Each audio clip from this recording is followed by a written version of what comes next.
So one of the most requested features, really since we launched Smite, was first to introduce gods from new pantheons, and the most requested pantheon was the Japanese one. So we're very excited to announce that beginning in January of 2016, we're going to be bringing a new god from the Japanese pantheon named Amaterasu. We wanted to give you guys a behind-the-scenes look at the work that's been going into our very first Japanese god.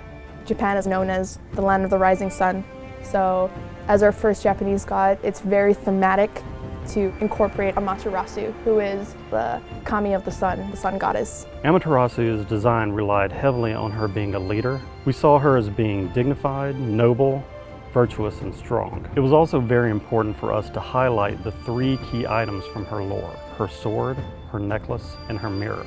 The end result of the concept, I think, is a color scheme that evokes warmth and goodness. She is the source of all of the Emperor leadership in Japan. So as a warrior with this lore twist, we wanted to make sure we focused on a very team-oriented aspect for her kit. Amaterasu has abilities that are pretty new and unique.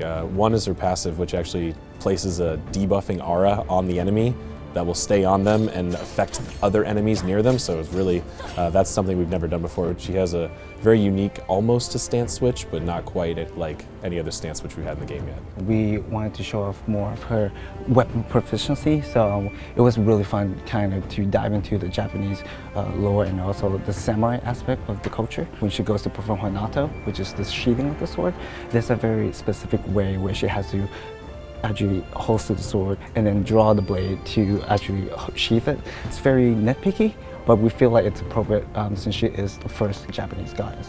We've been so excited about the launch of the Japanese pantheon that we wanted to do an event to help celebrate that. And we've had all these great ideas for Japanese-inspired skins. We have an amazing kaiju skin for Sobek, we have a new skin for Neith, and so many other awesome skins that we really just can't wait for you guys to see it.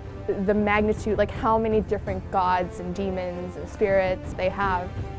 Look out for some really strange shit coming up. We've got a lot of great things coming out in 2016, and it all starts with the Japanese pantheon and the launch of Amaterasu. And we can't wait for you guys to get to play her.